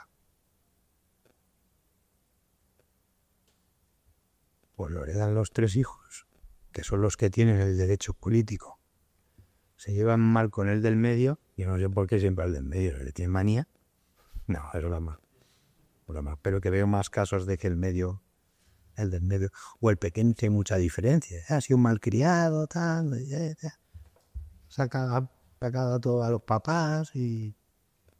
Yo me puse a trabajar muy joven y tú te haces alguna carrera, cosas de esas. Y se juntan 2 y dicen, pues nos vamos a poner a trabajar aquí con nómina y nos repartimos 15.000 euros de salario tú y 15.000 euros de salario yo. Así que no hay beneficios. Hay dividendos de nuestra sociedad patrimonial familiar. Y hostia, es que lo pueden hacer. Porque como nudos propietarios y derechos políticos, ahora bien, eso es un pleito que van a ganar los otros, pero tírale, tiempo, ¿vale? Todos los puñeteros días pasan estas cosas, pero no se lo cuentas a nadie, no lo publicas, no lo dices en un canal de YouTube, no se lo dices a tus vecinos, no se lo dices ni a tus cercanos, porque es una deshonra, se lo dices a tu abogado. pero lo he oído cuando ya has pasado varios años llorando y te atreves a ir al abogado a contar. Entonces, pensarlo si es importante o no. Porque la mayoría de la gente que quiere la libertad financiera es para dejar de currar. Ya, hay más motivos. Error. Pero es la mayoría. Y la gente, la mayoría, eso no lo puede conseguir, salvo que sea ya coincidiendo con la mísera pensión pública que queda. Entonces esos patrimonios te van llegando a unas edades de los 50, 60, 65 años, porque la longevidad es altísima, nonagenarios hay muchos, nonagenarias 5 veces más, ¿vale? Y claro, ¿es importante o no es importante? Muy importante. ¿Cómo evitamos los grandes disgustos, las grandes peleas entre herederos? Que se respete mi voluntad como testador, o vuestra voluntad como testadores, o vuestros padres. Agobiese a vuestros padres cuando salgáis de aquí. Oye, a los tranquetes, editad. ¿Vale? Pues haciendo estas 4 cosas, evitamos el 99% de la conflictividad. Luego le pasaré, ellos lo tienen, doy mi consentimiento para que se pase la presentación, ¿vale? Perfecto. Uso de legados. Si yo ya lego un legado, ¿qué es un legado? Un legado es, en mi testamento digo, qué adjudico a determinada persona, un heredero mío, determinado bien. La casa de Ávila para Pili. Porque es desde pequeña que Pili, si es la que única que se ha cuidado a los abuelos. Pili tiene un montón de amigos en el pueblo. Y los otros, desde que se echaron novios y novia, ya no van al pueblo. El legado de la casa de Ávila para Pili. ¿Por qué? Te quiero yo, y el padre y la madre. O para lo que sea, ¿vale? La casa de Madrid, pues para vuestra madre, cojones. No vayas a tirar la casa. ¿Vale? Muy importante, la mayoría de matrimonios en Código Civil Común, en nuestros territorios, están casados en gananciales. La liquidación de los gananciales es la madre del cordero cuando aún queda, cuando el primero que fallece. Porque la mitad corresponde del patrimonio hecho a uno de los cónyuges, no lo hereda, es suyo. En el testamento podemos ordenar las reglas de la liquidación de los gananciales. La liquidación de los gananciales ocurre como los divorcios, se parte. Pedas. Los divorcios es porque se extingue el matrimonio, porque voluntad de las partes, en las herencias porque ha faltado uno, ¿vale? Pero no se puede hacer una herencia sin saber lo ganancial de quién es, porque si yo tengo 2 casas de 100.000 euros, una liquidación de gananciales puede ser una casa para el viudo y otra casa para la herencia, o puede ser media casa del viudo, o sea, mitad y mitad, o infinitas posibilidades. Importante en el testamento regular ya cómo queremos que sea la liquidación de gananciales. Cautela socini, importantísima. Aquel que no respetare lo ordenado por mí, testador o testadora, perderá su condición de heredero y se quedará reducido en lo que legítima estricta le corresponde. Quiero decir, si yo tengo 3 hijos y la legítima estricta es 1/3, ese tercio tiene que repartirse sí o sí para mis hijos por partes iguales. Como tengo 3, 1/3, 1/9 parte. Ostras, si digo algo me quejo, no soy heredero, me convierto en legatario, pero legado de mi legítima estricta, que es 1/9 parte. No digo ni mu. Me callo y digo, ya se morirá mi madre. ¿Sabes? Los cabrones de mis hermanos se van a llevar la casa de Ávila por el morro. No sé, lo que bien, vale, bien. Pero tú calladito, porque si no sales perdiendo. Claro, cuando hay un solo hijo, como son 2/3. Me da igual, pierdo uno, me la trae al pairo. Pero cuando son 2, 3, ¿vale? Esa esencia yo la pongo en todos los testamentos. utilizo los legados cuando se tienen claro en todo. La posibilidad de conmutar, esto es un tema fiscal también importante, de conmutar el usufructo. ¿El usufructo? ¿Qué vale el usufructo? Pues el usufructo vale en función de la edad que se tiene. Si yo le delego el usufructo a un viudo o una viuda de 40 años, pues claro, va a vivir mucho, ¿vale? Entonces vale más. ¿La ley establece el valor del usufructo? No. Y saltará uno, sí, porque es el no sé qué menos de la edad que tienes. No, eso es una norma fiscal. La norma del impuesto de transmisiones patrimoniales de actos jurídicos documentados establece una norma fiscal para valorar fiscalmente y cobrar lo que es el usufructo, que es la edad de 89, o sea, menos la edad que tenemos, 89 menos. ¿Vale? Es un cálculo actuarial, pero como no sabemos cuándo nos vamos a morir, pues mira, las gallinas que entran por las que salen, ¿vale? Pero claro, cuando tú te plantas a partir de los 79 años, de los 80, es un 10% fijo, ya no minora. Claro, porque tú ves a una persona de 80 años y dices, coño, es que está más fresco, tío, que se apunta a un maratón. Va a vivir un montón de años, ¿no? Y hay otros pobrecitos que pues con 45 o 50 años pues ya tienen muchas limitaciones físicas y dice, esto no va a llegar a los 60, ¿vale? Pero da igual. Esto hay que valorarlo, dar la posibilidad de transformarlo en dinero, no dejarle ese marrón a tus hijos, sobre todo ya no solo con tu mujer, que es la madre de ellos también, sino si además no es la madre de todos ellos, ¿no? O no hagas la guerra porque tú te vas a morir, pero vas a dejar el dolor y las lágrimas para los demás y es terrible, de verdad. La gente se pasa los últimos años de su vida amargada por no hacer las cosas poquito sensatamente. Y la madre del Cornero, la albacea, sí contador partidor. Ese amigo que te conoce, ese sobrino o primo hermano que... Sí. 5 minutos. 5. 5, 7 minutos. 5, vale. He acabado ya casi. Sí. ¿Vale? ¿Por qué? Porque si no hay unanimidad en los acuerdos, entra el contador partidor, que es el que parte y reparte. Cuenta, hace el inventario, tasa, lee el testamento y dice pam, esto es lo que dijo vuestro padre, lo que dijo vuestra madre, y punto, y se ha acabado. Simplemente tiene que respetar que no se lesione en más de una cuarta parte los derechos de nadie, que es la única causa de impugnación de un cuaderno particional. No hay más.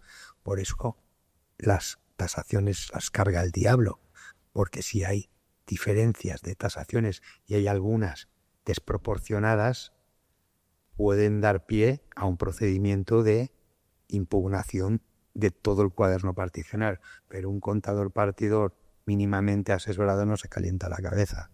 Tasa con una compañía de reconocido prestigio, Tinsas, Tasa, Balmesa, bueno, las que todos sabemos, homologada por Banco de España, el Ministerio de Economía, y esas son más rigurosas, tienen mucho peso probatorio en un tribunal y dormimos tranquilos.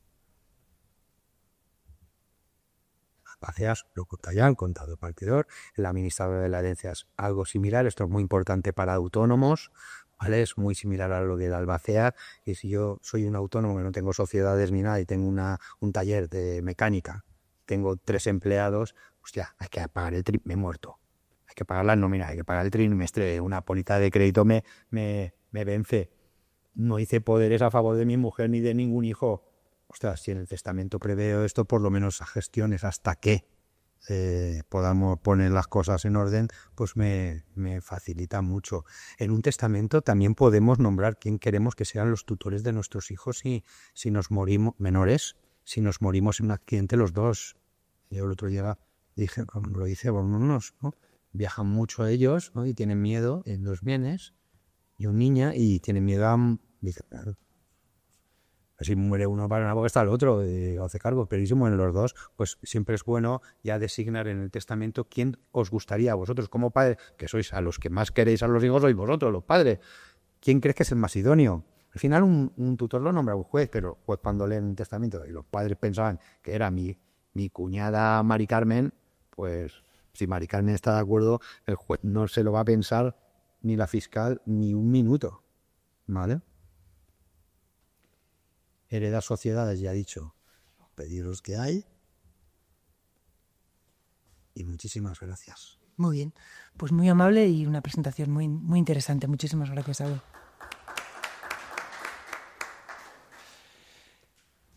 Fenomenal, pues ahora vamos a dar paso a Jordi Benítez, que es periodista económico y redactor de En el Debate.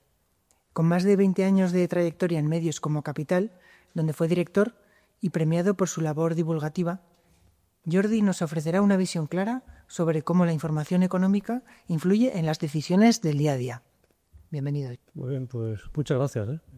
Y muchas gracias por invitarme y enhorabuena a los ponentes anteriores. La verdad es que han sido sesiones muy interesantes, ¿no? Muy bien explicadas y que hay mucho conocimiento detrás, además de primera mano, ¿no? O sea, no de teorías, sino la vida misma, ¿no? La vida real, ¿no? Bueno, pues en el debate, en el que llevo 4 años, desde el principio, el periódico empezó en octubre del 2021. Y bueno, pues la verdad es que a veces se puede pensar que la información económica, pues uno pues tradicionalmente se ha hecho en los periódicos, pues mucha gente se salta la información económica cuando la entiende, o no sé, o le resulta un poco aburrida, etcétera, ¿no? La verdad es que, claro, en estos tiempos de internet que se sigue todo, se saben todos los datos al segundo, ¿no? Pues la verdad es que se ve que hay mucho interés por los temas económicos, ¿no? Sobre todo los temas más prácticos muchas veces, ¿no? Porque, no, por ejemplo, los temas de pensiones tienen miles de lecturas. O sea, en los últimos días, por ejemplo, ha habido varios temas de pensiones que se han leído, pues tenían más de 100.000, por encima de 100.000 lecturas, ¿no? Que es mucho, ¿no? Por supuesto, pues temas de inversión también. Luego, pues hay temas de que la gente tiene interés y que muchas veces no se entiende y que es claro, ahí pues está mucho la polarización, ¿no? Pues la cuestión de la macroeconomía, ¿no? Pero la gente quiere saber, ¿no? Pues si la economía va bien, si la economía va mal. Sí, pues unos medios pues comentamos que eso es un poco artificial el crecimiento de la economía del que se habla, ¿no? Y que de hecho pues puede acabar en algún momento y acabará, por desgracia seguramente, y lo notaremos, ¿no? Como ya lo hemos notado otras veces, ¿no? Y otros medios pues hablan un poco del discurso más gubernamental, digamos, el que es verdad que ahora mismo pues en términos nominales pues estamos por encima de la media europea y bueno, parece que la economía va mejor que otros países, ¿no? Ojalá que durase, ¿no? Bueno, hablamos un poco de todos los temas, ¿no? Esta semana a lo mejor algunos, si seguís la prensa económica, habéis visto que se han presentado los resultados de los principales bancos españoles, ¿no? Todavía falta alguno por presentar. Esta semana se presentan los del Sabadell, Banco Sabadell. Pero bueno, en uno de ellos, en los resultados de CaixaBank, se le hacía una pregunta al consejero delegado de CaixaBank, entre las muchas que había, sobre educación financiera, precisamente, ¿no? Y el consejero delegado de CaixaBank, Gonzalo Gortázar, decía que él sería partidario de poner la educación financiera en la ESO como asignatura obligatoria, ¿no? Y decía que bueno, pues porque hay muy mala información financiera en España en general, cosa que notamos todos. Y añadía que bueno, incidía en que los inversores y ahorradores no deben invertir en aquellas cuestiones en las que no tienen conocimientos financieros, ¿no? Bueno, dentro de estas afirmaciones me parece que hay bastante lógica, ¿no? No sé si habría que poner una asignatura de educación financiera en la ESO. Yo creo que hay cosas más importantes en la vida, pero bueno, a lo mejor eso de la que tenemos que aprender todo desde pequeño, ¿no? Pero bueno, la educación financiera, pues quizá también, ¿no? Puede tener parte en ese conjunto de asignaturas, ¿no? Pero bueno, detrás de esta aparente afirmación terrible, ¿no? De que los inversores o ahorradores no deben hacer determinadas inversiones si no tienen conocimientos financieros, es lo que dijo, ¿no? Pues hay mucho sentido común, ¿no?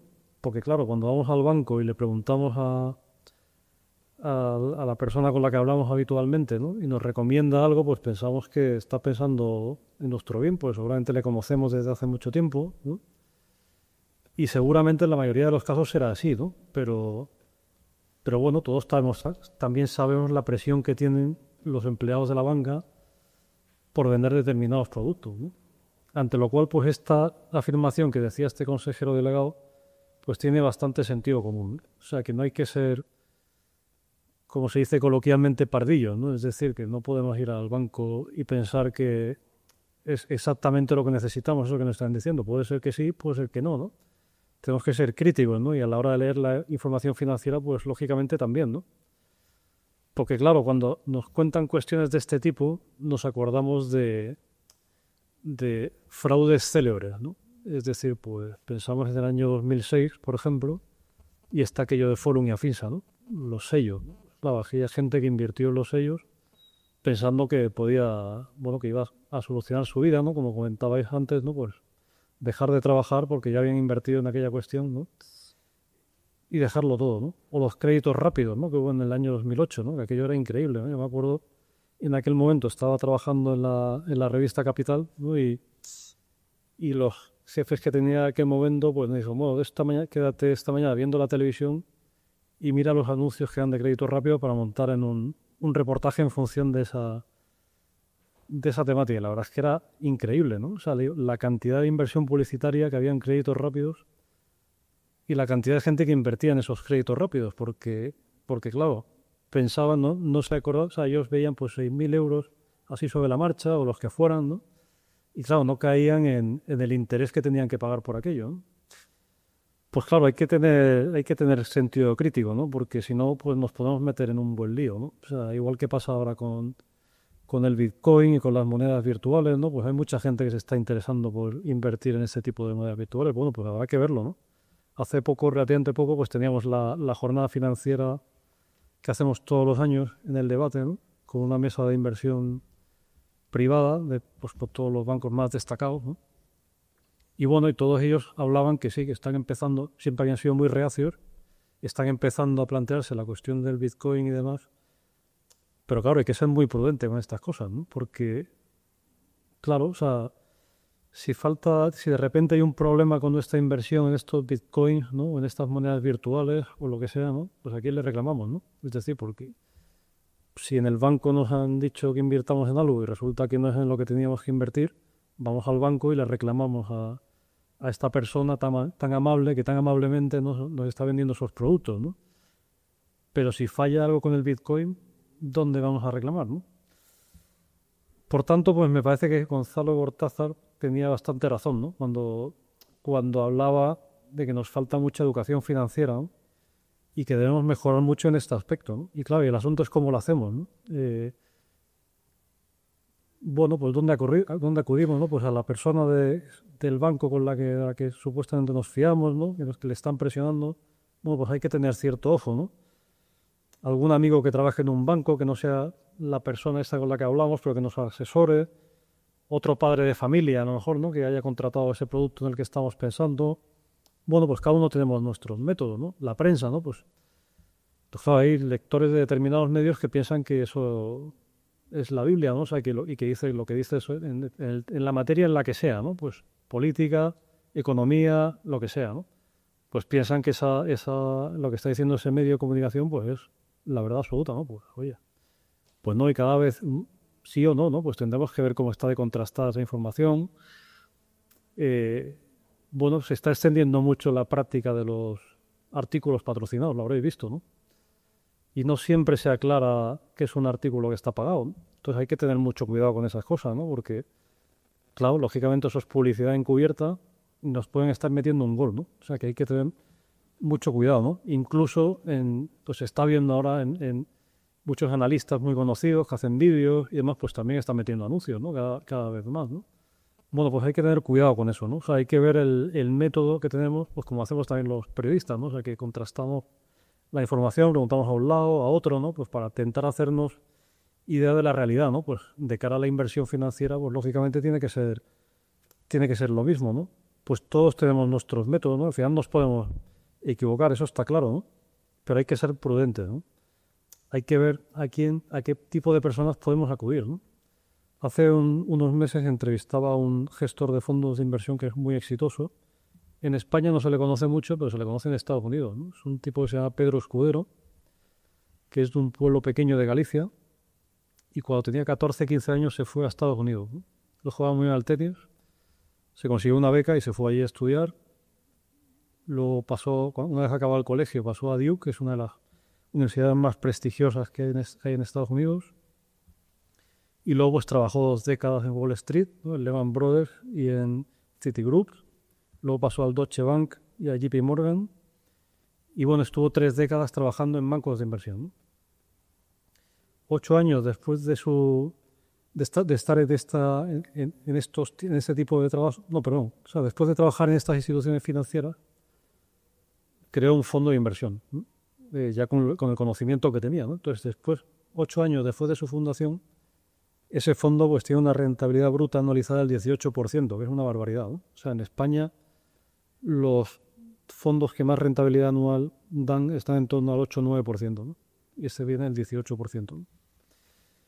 Bueno, entonces, viendo lógicamente este conocimiento financiero que tenía esta persona, pues le pregunté qué consejos podían darse a ahorradores, inversores y demás, ¿no? Pues lo primero que me dijo es que se buscara un gestor de fondos que les garantizara un 9% de rentabilidad anualizada, ¿no? Cosa que, como se ve, no hay mucho, ¿no? O sea, que los que más dan son el 8 o 9%. O sea, y esos son los líderes, ¿no?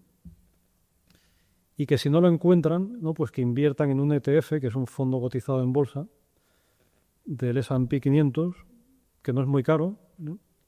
Y que da una rentabilidad anualizada del 9-10% en 8 o 9 años, ¿no? Y que lo dejaran ahí durante 30 años. Bueno, ese es su consejo, ¿no? ¿Quién se puede permitir eso? Pues bueno, hay gente que se lo puede permitir y gente que no, ¿no?